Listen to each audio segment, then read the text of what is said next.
killed. Of those 1,400 Palestinians, up to 4/5 were civilians. 358 were children. On the Israeli side, there were 13 deaths. 3 of them were civilians, 10 of them were combatants. Of the 10 combatants, about 4 of the 10 were killed due to what's called friendly fire. Israelis killing Israelis by accident. And so the proportion was 100 to 1. For every 100 Palestinians killed, 1 Israeli was killed. For every 400 Palestinian civilians killed, 1 Israeli civilian was killed. Again, you have to use your own minds and think through. If there's a problem of terrorism, who are its primary exponents? Who are its primary perpetrators? When the Israeli soldiers were asked,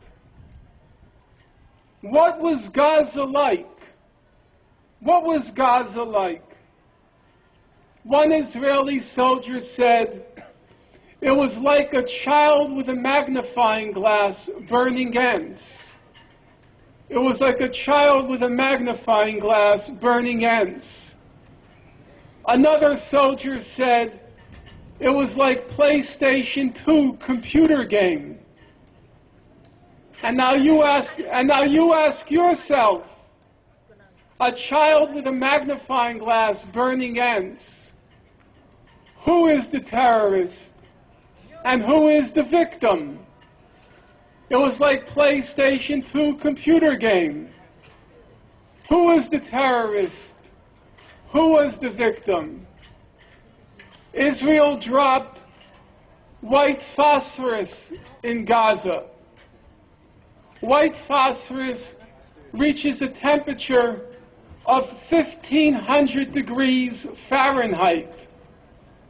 It takes an imagination of considerable proportion to try to take in that concept, a substance that reaches 1,500 degrees Fahrenheit. What did Israel do with the white phosphorus? It dropped it on a school, on Beit Lahya school. It dropped it on a marketplace. It dropped it on a humanitarian aid warehouse. It dropped the white phosphorus on Al-Quds Hospital. It dropped the white phosphorus on Al-Wafa Hospital. So yes, I agree. The problem of terrorism is very real. And if you're interested, I'll speak about it at much greater length this evening. Now, I have my notes saying I have 3 minutes left, which I think is now down to 1.5 minutes. So I'll take one last question. This fellow is first. Go ahead. I am pro. Hi, Norm. I'm a student at UC Irvine. I would like to say, sir, with all due respect, I consider it disrespectful when you speak to me in the first-hand Norman. I am not your friend, and I am not your buddy. No, there has to be a little bit of respect. I'm not your buddy. I'm not. You called me a cow, and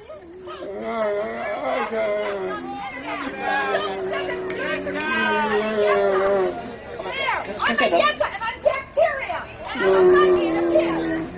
Okay? Let's talk about respect, Norman. Doctor. Okay. Doctor. Thank you. Get away from me. Thank you. I know you don't. He's making trouble. Doctor, a lot of your lecture today was about the United Nations and the Human Rights Council and how it's legitimate and how everything it does, is internationally accepted. I have a quick question really quick because recently United Nations Women's Rights Council added Iran to its Women's Rights Council. Iran is not exactly the foremost, purveyor of women's rights. Just recently, in 2004, they sentenced Zila Azadi to death for being raped by her brother. She was 13 years old. Her brother was 15. He got some lashes. She's condemned to death. They're now on the Women's Rights Council. Can you comment on that, please, and how that affects all the decisions they made? If I were asked to give a lecture on, if I were being invited here to speak on Iran, I would certainly have many harsh things to say about the regime in Iran, though we should be as accurate as we can. For example, in Iran, 60% of the university students are women. The picture is not as black and white as some people here might think, though on the particular issue you raised, of course, you're correct.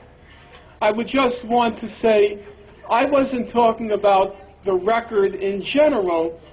I mentioned the Human Rights Council in the context of Richard Goldstone.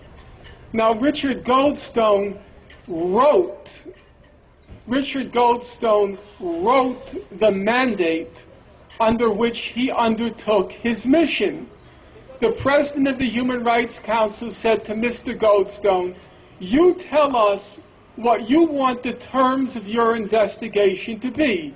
And he wrote them, and the Human Rights Council said, "Okay, we accept." And so your quarrel seems to be not with the Human Rights Council, your quarrel seems to be with Richard Goldstone.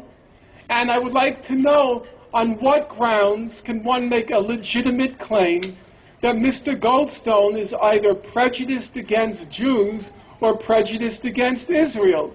I can't see a reasonable claim for that, in which case it seems to me that the conclusions he reached must be reasonably credible. And on that note, I'll thank all of you, and I want to be clear for the record. I thought people behaved with maximum respect. There was an opportunity for a reasonable and a serious discussion here, and so I thank everyone for having come out, and I look forward to seeing at least some of you in the late afternoon as well. Thank you.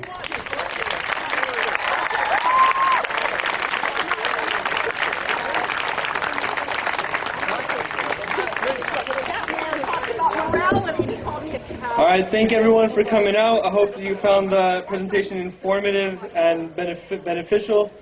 We have some of Dr. Finkelstein's newest book at the accessory table near the mock wall.